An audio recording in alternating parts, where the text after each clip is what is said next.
may li ci yéenekaay yeeg Mamadou Mouhamed Ndiaye. jërë ngeen jëf président Macky Sall mi ne dafay able 2024 daagu wàlle yi mu war a lijjanti soog a dem ngir waayam gën a rafet moom la l'Observateur xëy di lijjanti.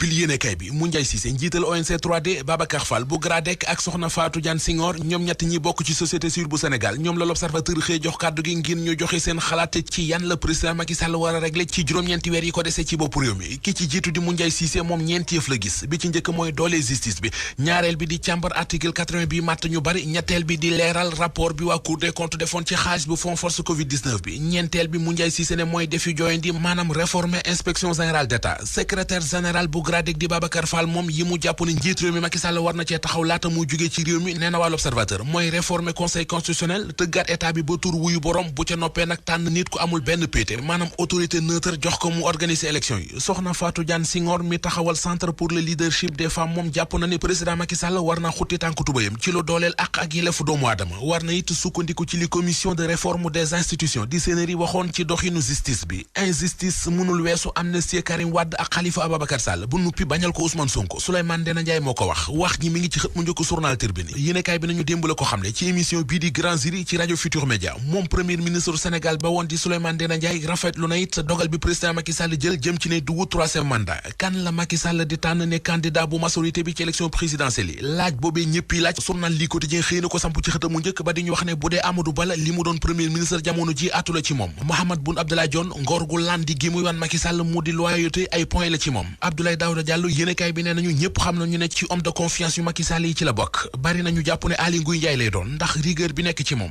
ki ci des di Amadou Mame Diop président assemblée nationale journal bi nee nañu ndombal tànk li mu yore tax na mooy dauphin constitutionnel bu Macky Sall kum ci mën di doon Walf Quotidien mi ngi ñuy wax ne Macky Sall li mu bëgg mooy tànn ab takk ndeeram maanaam koo xam ne du umpante ak moom ki mu war a tànn ngir mu wutu ko journalisé ko nee nañu tàmbali na ko baataral campagne xaat te dara xewagul ndax keroog samedi ba ñuy daloo gare bu teer bi ci aéroport Blaise Diagne fa la waxee moom Macky Sall ni su ma fi jógee ñi ma leen di bàyyil su ngeen leen wóoloo ba falaat leen dinañu continuer li ma fi tàmbali woon danañu yóbbu train express régional bi ba mu yegg Kees yóbbu ko ba mu yegg Mbour moom njiit réew mi Macky Sall Source A mi ngi ñuy xibaar ne woote na am ndaje tey ji diggam ak leader yu Benno Bokk Yaakaar yi ngir ñu waxtaan ci kan la ñuy tànn def ko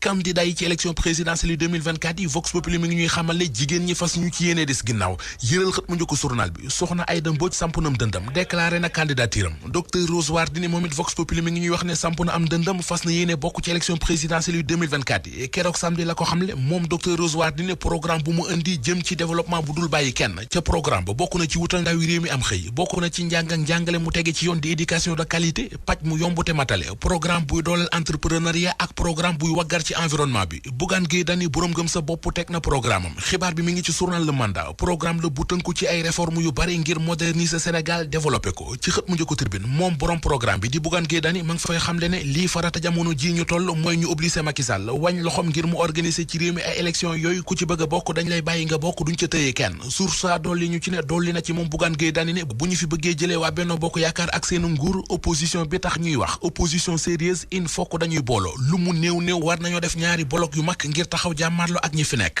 kuy nekki chef de l'opposition ci réew mi bés bi le journée nañu dal nga ca ndax ni ñu tëggaate statut chef de l'opposition bi wute ak président ndax rangu chef institution ngay am da nga am ay koppar yu bari yoo mën a doxe boole ceekit chef de l'opposition bi ci réew mi day am protection diplomatique te état bi moo koy gàddul kaaraangeem waaye kii doon chef de l'opposition texte yi dañ koy tere muy jëfandikoo fitna ngir jot ci pouvoir bi te bés bu demee ànd ji ak majorité bi bés bi le journée nañu ca lay doxee ñàkk statut chef de l'opposition ñu yëri l'observateur mi xëy yëri xeex ba amoon ca kaso ba ca Mbour garde corps yu Ousmane Sonko yu ñu arrêté woon ci caravane de la liberté bi Ousmane Sonko doon def te ñu tëjoon leen ca kaso bu Mbour ñoom garde corps yooyu ñoo fa doon jàppante ak benn groupe gangster bu nekk ca kaso ba deret tuuru fa coowal kuddu